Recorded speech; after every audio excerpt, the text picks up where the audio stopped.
يوم انكسر بالباب ضلع امي،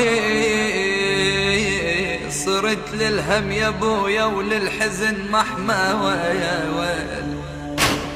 انا زيادة يا ابويا والدمع يهب يا ابويا والدمع يهب يا ابويا ولي. انا زيادة يا ابويا والدمع يهب يا ابويا والدمع يهب يا ابويا. ودعين